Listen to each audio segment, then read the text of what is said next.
पदकंज कृपा सिंधु नररूप हरि महामोहतम पुंज जासु वचन रवि कर निकर। शिव संहिता में शब्द आया है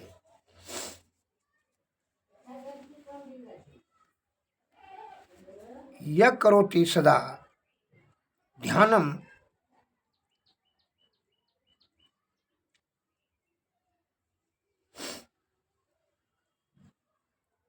आज्ञा पदममय गोपितम पूर्वम जन्म कृतम कर्मम विनश्यत विरोधतः। अर्थात जो पुरुष सर्वदा गोपित करके इस अज्ञा चक्र में अर्थात अज्ञा कमल चक्र में ध्यान करता है उसका पूर्व जन्म कृत कर्म फल का निर्विघ्न नाश हो जाता है। दूसरा वाक्य में यह भी आया है यह स्थित सदा योगी ध्यानम कुर्यान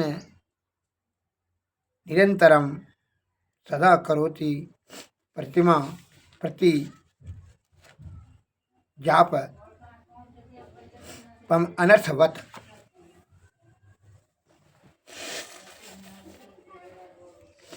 अर्थात जब योगी यह अज्ञा चक्र में ध्यान सर्वदा निरंतर करे तो उसका प्रतिमा पूजन करना व जप करना सर्वथा अनर्थवत है, व्यर्थ बेकार है। जैसे जिसको मूल ज्ञान प्राप्त हो जाता है वह उलूल जुलूल ज्ञान का सहारा नहीं लेता है न किसी प्रकार का वो आडंबर और पाखंड पर ध्यान देता है। प्रतिमा पूजन कर्मकांड पूजा पाठ जब तब सब बेकार उस करता है, बेकार उसके लिए होता है। किसके लिए? जो सदा अज्ञा चक्र में ध्यान करता है उसके लिए सब बेकार है। फिर ये सब आडंबर और पाखंड में वो तो जो मन का भटकाव में भटक रहा है विषय या आसक्त होकर के उसके लिए जो है बताया जाता है। पहला क्लास जैसे पर अबोध बालक को जब स्कूल भेजता है बच्चा को पहले वो लिख कर करके उस पर कहता है हाथ घुमाओ। उसी प्रकार मन को एकाग्रता और श्रृंखलता से बचने के लिए कहे मन बड़ा चंचल है, बड़ा विषय भोग की तरफ वो भागता है और रूप रस गंध शब्द स्पर्श ये सब कुछ है हमेशा विषय की ओर जो धकेलते रहता है।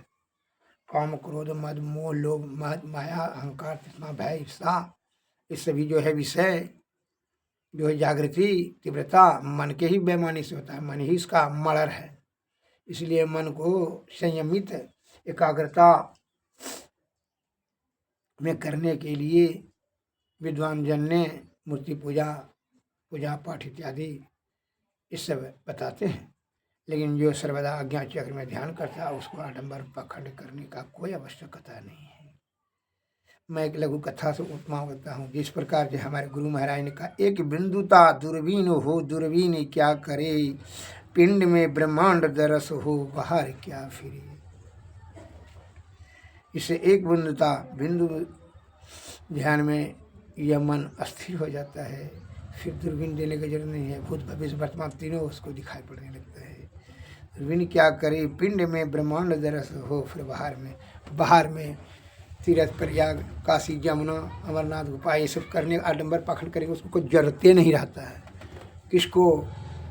जो निरंतर अज्ञान चक्र में ध्यान अस्थिर रह जाता है करता है सर्वदा निरंतर ध्यान स्थिर करता है। फिर उस सबको वो जो है और पिंड में ये शरीर में रहते ही ब्रह्मांड का दर्शन हो सूरत शब्द योग से। फिर और तीर्थ प्रयाग मूर्ति पूजन अलदान मदन जब तब करने की सबको जरूरत नहीं रह जाता है। वो जो डायरेक्ट हो गया जो है जीवात्मा को ब्रह्म की प्राप्ति करा देना सूरज सब योग से सुषमना नाड़े होकर के ऊपर अनहरित कर रहा है। ये सदगुरु की कृपा से ही जाना जा सकता है। और जो जान लेता है फिर जो है इस सब का जो है आडंबर पाखंड से वो मुक्त हो जाता है। तो संगति का ही प्रभाव है। जब तक कि यह सदगुरु के शरण में नहीं जाएंगे यह कैसे जानेंगे। और जो है जो देखता है कि बहुत जो है विषय भोगी है,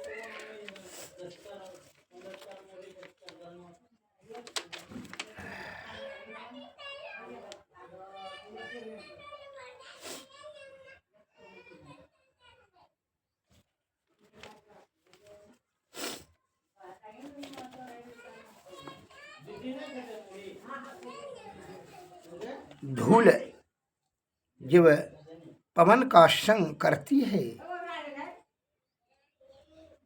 तो गगन गामनी बन जाती है, मन आकाश की उड़ जाता है। और पानी का संग में पाताल में चली जाती है।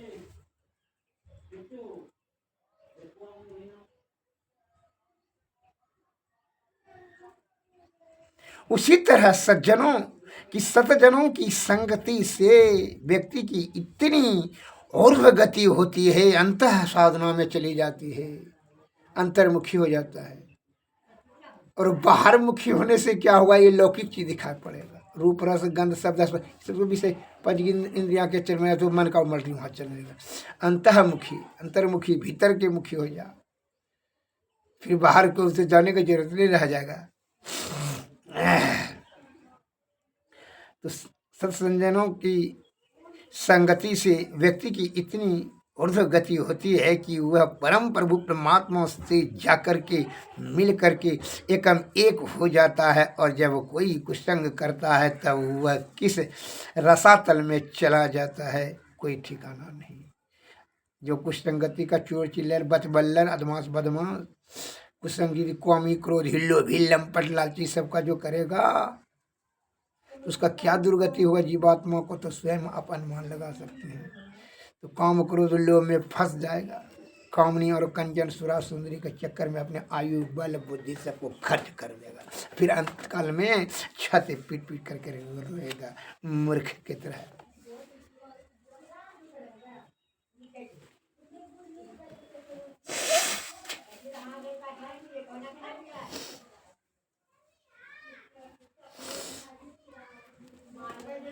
मैं एक लघु कथा के माध्यम से बताना। जापान में एक कलाकार, अच्छे कलाकार थे, उसके मन में हुआ कि ऐसा कोई चित्र बनाया जाए जिसको देखकर लोग आकर्षित हो और पैसा कमाए पूरा हो।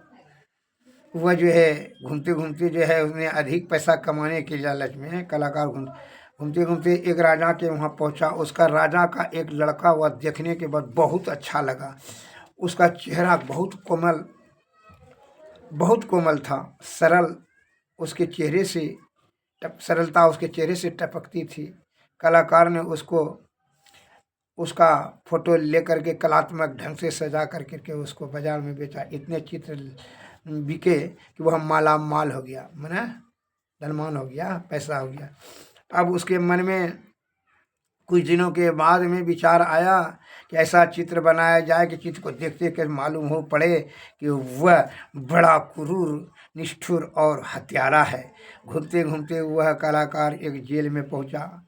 कारागार में, जिसको जेल कहते हैं, बदमाश लोग वहाँ तो वही रहते हैं। तो वहाँ उसने देखा कि कलाकार ने देखा कि ऐसा एक व्यक्ति है जिसको आँखों में क्रूरता टपकती थी, चेहरा डरावना लगता था। और कलाकार ने, भाई तुम्हारा फोटो लेना चाहता हूँ। उस व्यक्ति से जब पूछा कि मेरा फोटो लेकर क्या करोगे, उस कलाकार ने कहा कि एक बार तो मैंने एक दिन एक चित्र लिया था जिसकी बिक्री से मुझे काफ़ी पैसे मिले थे, और दूसरा चित्र लेना चाहता हूँ आपका। वो तो कोमल और सरल बालक का फोटो लिए थे। आज आप जो है ना क्रूर ने पूछा कि जिससे तुमको बहुत पैसे मिले थे मुझे दिखलाओ। वह चित्र जब उसके साथ दिखाया, वह चित्र दिखाया वो बदमाश को, तो उसको दिखलाया तो चित्र को देख कर फुट फुट करके रोने लगा वो बदमाशवा जेल में। कहा भाई क्यों रोते हैं, इसको देख करके क्यों आप रोते हैं, इतना कोमल लड़का सरल, इसको देख करके तो बहुत आदमी करेगा ये इसका जो है ना यह चित्र तो मेरा ही है, कुछ संग के कारण से आज मैं खूंखार बन गया हूँ और हत्यारा पापी चोर डकैत बन गया हूँ कुसंगति के कारण से। कहने का तात्पर्य है जो कुसंग करते हैं उनकी लाभ हो, उनको लाभ होता है, और जो कुसंग करते हैं उसको बड़ी हानि होती है। सुसंगति से लाभ होता है, इसलिए कहता है सुसंगति से गुण आत है, कुसंगति से गुण जात। भांस भांस घास एक्के भाव विकात।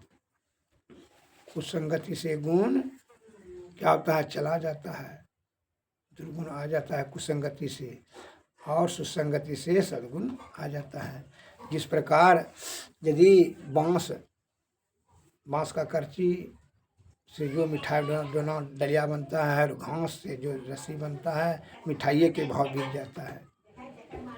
ये मिठाई का सुसंगति का ही प्रभाव है कि बांस और घास का कीमत मिठाई के बराबर मिलता है।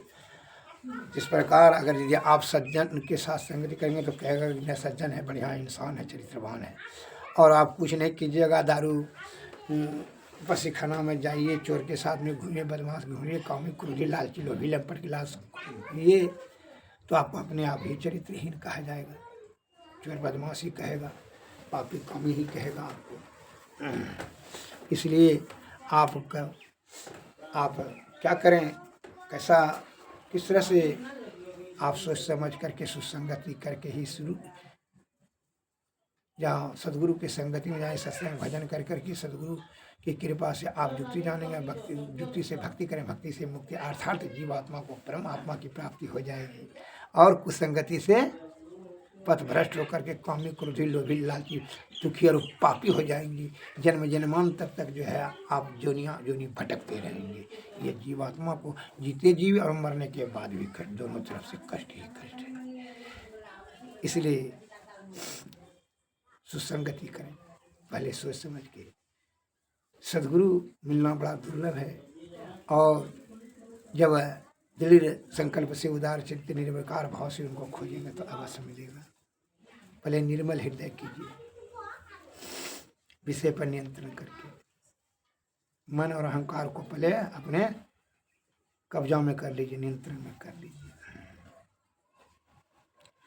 कहने का तात्पर्य है कि जब तक आप मन अहंकार को अपने नियंत्रण में नहीं कर लेते हैं तब तक विषय के अधीन आप रहेंगे, और विषय का अधीन होने का विषय तो दुख का महाकारण है। तब तो आप भटकते रहेंगे।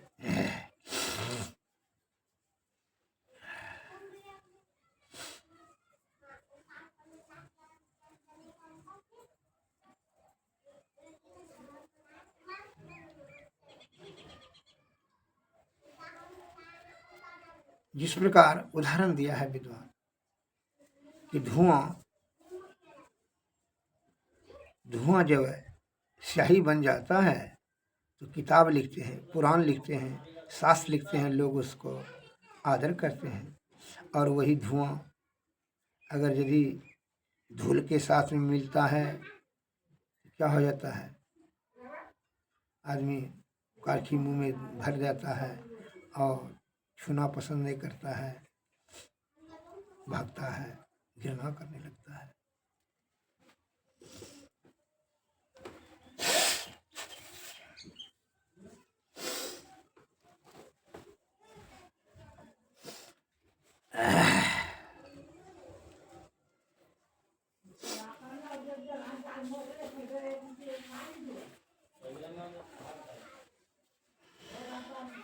इसलिए हमारे गुरु महाराज ने कहते हैं, गुरु का क्या करो, संगति करो।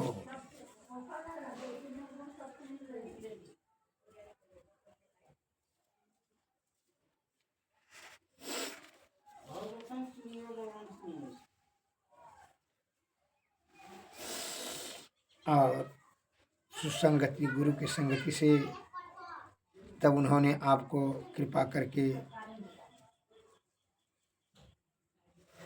इसलिए तब उनकी कृपा करके युक्ति बताएंगे। तो इसलिए गुरु भक्ति की महिमा अपार निगरा क्या जाने, गुरु की भक्ति अति ही छीनी, जैसे मकड़ी की तार। निगुरा क्या जानी गुरु भक्ति की महिमा अपार। निगुरा क्या जानी। अब जल नदिया गम बहे धारा, अब जल नदिया गम बहे धारवा, जिसमें 84 की धार। निगुरा क्या जानी गुरु भक्ति की महिमा अपार।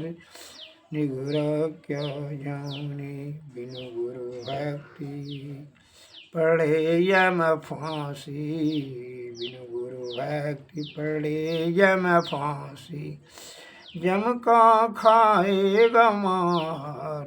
भक्ति की महिमा अपार। निगुरा क्या जानी गुरु की भक्ति कटे जग आसी। गुरु की भक्ति कटे जम फांसी, जम के मुख पर चार। गुरु भक्ति की महिमा अपार। निगुरा क्या जानी। कहत कबीर सुनो है साधु, गुरु बिनु नहीं निस्तार। गुरु भक्ति की महिमा अपार। निगुरा क्या जानी। वह आपको जब युक्ति बताएंगे तो यम का जो है यमार, पछाड़, नरकगामी, ये सभी का आपका मुक्त हो जाएंगे। फिर ये जोनी जोनी भटकने का भी आपका क्रिया छिन्न भिन्न हो समाप्त हो जाएगा। घूंघट से पट खोल रे तो कुपी वे मिलेंगे। विद्वान लोग बताते हैं घूंघट का पट खोल तो कुपी वे मिलेंगे। घट घट में है वो साई रमता, घट घट में है वह साई रमता। कटुक वचन मत बोल रे तुझे पीवे मिलेंगे। घूंघट से पट खोल रे तो को पीवे मिलेंगे। मन जो मन का गर्व न कीजिए, झूठा पंच रंग चोल रे। घूंघट से मन का पट खोल रे। सुन महल में दिया ना बारिली, सुन महल में दिया बारिली। आशा से मत डोल रे, घूंघट से पट खोल रे तो कुपी मिलेंगे। जोग जुगत से रंग महल में पिया वे अनमोल रे। कहे कबीर आनंद भयो है, बाजत अनहद ढोल रे। घूंघट का पट खोल रे तो कॉपी भी मिलेंगे।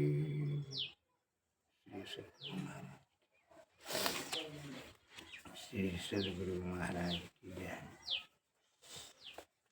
अति पावन गुरु मंत्र मन ही मन जाप जपो।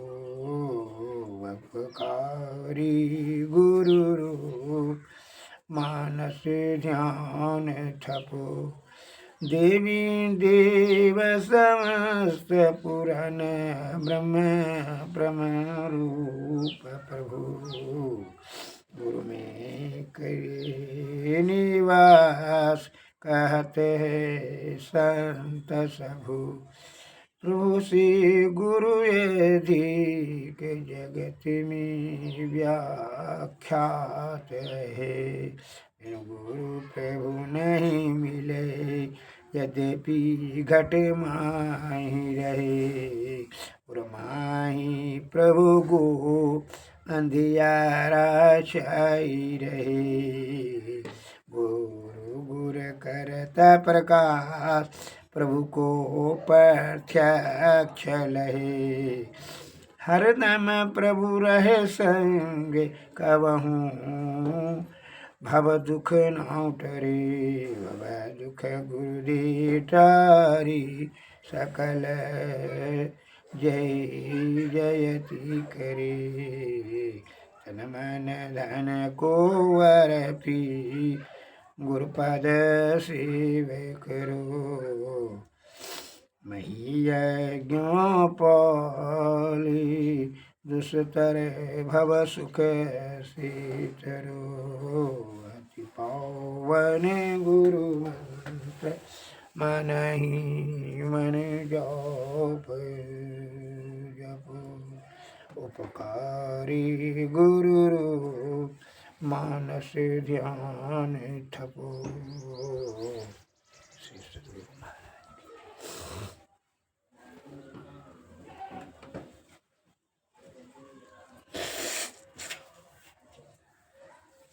मैं एक उपमा आपको देता हूँ उदाहरण।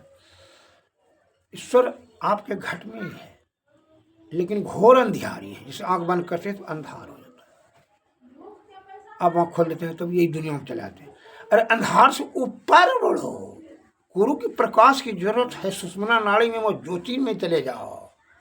बिंदु पर पहले चित्त को अस्थिर करो, किरण को, दोनों नेत्र किरण को। तुम तो तुरंत खोल देते हो, कहाँ कुछ नहीं, अब दिखाए हाँ ये दुनिया दिख पड़ रही। अरे वह अंधकार के ऊपर में ज्योति मंडल में करोड़ों सूर्य, करोड़ों चंद्रमा, वर्णन नहीं है। तो वह ज्योति से तुम जैसे अंधकार घर में रखेगा बस तो आपको दिखाई पड़ेगा जब बिना प्रकाश का सहारा का। उसी प्रकार गुरु की प्रकाश की जरूरत है ऊपर हाथ, ऊपर ज्योति मंडल में जाने के लिए। युक्ति तो जानेगा तब ना, इसलिए कहता है अंतर्मुखी, अंतर साधना करो। एक बुढ़िया का मैं उदाहरण देता हूँ, देहाती उदाहरण। एक बुढ़िया का जो है ना, ऊँठी खो गई थी घर में। बेचारी जिंदगी भर से कमा पैसा बचा करके सोना का ऊँठी बनाई थी। और ढील हो जाने के कारण से गिर करके खो गई घर में। घर में था, प्रकाश का साधन नहीं था, गरीब थी, विधवा थी बूढ़ी। तो थोड़ी दूर पर जो है ना, रोड पर सरकारी लाइट जल रहा था, जाकर के वहाँ खोज रही थी। तो उधर से एक ज्ञानी आदमी आया, होशियार सब आदमी। एक होशियार आदमी ने कहता है, पूछा कि क्या खोज रही है? क्यों ऊँठी? वो भी जो 1 घंटा खोजने लगा। खोजते खोजते जब नहीं मिला तो ज्ञानी आदमी ने कहा, अरे कहाँ खोई है तुम्हारा ऊँठी? क्योंकि सोना का था ऊँठी, हमारा तो घर पर था। करके अरे बुढ़ ले ली कहीं की, बुढ़बक महिला, जब घर में सोना का ऊँठी खोया है तो तू रोड पर यहाँ क्या खोज रही है? क्योंकि वहाँ अंधार है। अंधार है तो वहाँ इंजोर का साधन करो, प्रकाश का साधन करो, वहाँ प्रकाश का साधन करो, वहाँ मिलेगा ऊँठी। उसी प्रकार मूर्ख लोग क्या करते हैं, तीर्थ काशी जमुना प्रयाग, मूर्ति पूजा, बकरी काटो, खस्सी काटो, भैंसा काटो, उसे क्या होगा? कबीरदास जी ने कहा उसे क्या, ईश्वर प्राप्त हो जाएगा, मोक्ष हो जाएगा। अरे भीतर में ही। उसी प्रकार बाहर तो खोज रहा है ईश्वर। बुढ़िया जैसे बाहर में ऊँठी खोज रही थी, तो घटे में तो भीतर है। घटे में जो भीतर में तो ईश्वर है, तो वहाँ न जान खोजोगे जी प्रकाश व ब्रह्म पर। पिंड और ब्रह्मांड का भेद बतावन, ये गुरु की न बताएंगे। इधर उधर भटकने की क्या जरूरत है? बुढ़िया की तरह ऊँठी खोया घर पर, ब्रह्मांड में ही यहीं है, ईश्वर यहीं है। और तुम जो है आँख बंद कर अनुकार, यही आँख तुम यही आँख से मौत उसको देखना पड़ चाहते हो भगवान को। ईश्वर प्राप्त यही आँख से होगा, यही आँख का रोशनी हो जाएगा। ये आँख का रोशनी होने जाएगा, भीतर में प्रकाश है स्वयं। इसका तो लिमिट है, और वो भीतर में जो ज्योति प्रकाश है वो अनलिमिटेड है, असीमित है, सीमित नहीं है। वहाँ का करोड़ों सूरज, करोड़ों चंद्रमा है वो ज्योति मंडल में।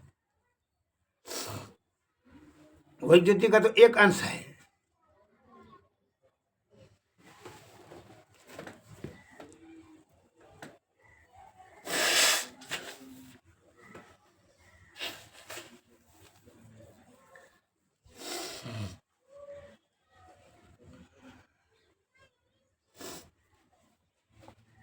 इसलिए अंतर्मुखी होकर के अंतः साधना में जुटें, दोनों नेत्र के किरण को स्थिर करें और भीतर में ही आप गुरु की कृपा से, सदगुरु की कृपा से वह उनके ज्योति, उनकी प्रकाश के सहारा से ऊपर सुषुम्ना नाड़ी में, पहले तो सूरज शब्द योग से सुषुम्ना नाड़ी में लेकर के उनको आगे बढ़ाइए अपने जीवात्मा।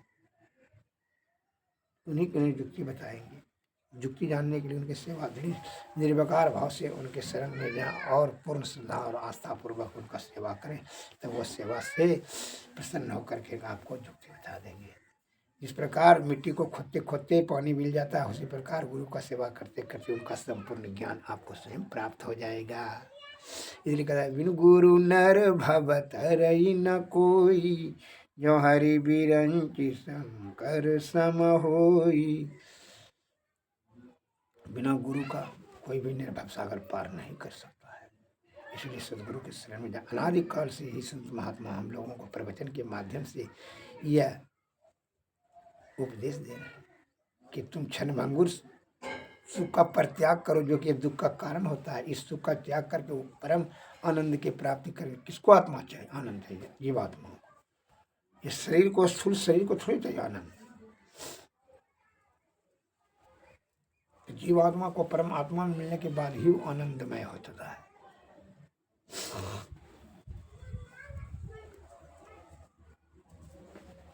जब तक कि गंदी नाली का जो है पानी गरम करो, छकनल के छाको, कुछ करो, तो क्षण भर लगेगा साफ सुथरा, तो उसी पर क्षण भर सुख लगेगा। जब तक वह गंगा नदी में मिला दो तो नदी का लगेगा, वो पूजनीय हो जाएगा, जब तक कि उसमें नहीं मिलेगा। और उसी प्रकार ये जीवात्मा परमात्मा में तो परमात्मा हो जाएगा, परब्रह्म हो जाएगा। फिर जोनी जोनी भटकने का जरूरत उसको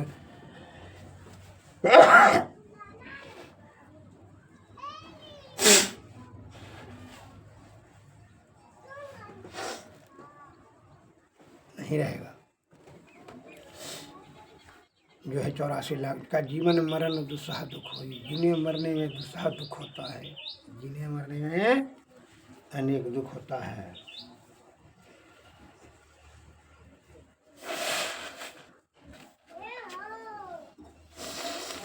श्री सद्गुरु महाराज की जय।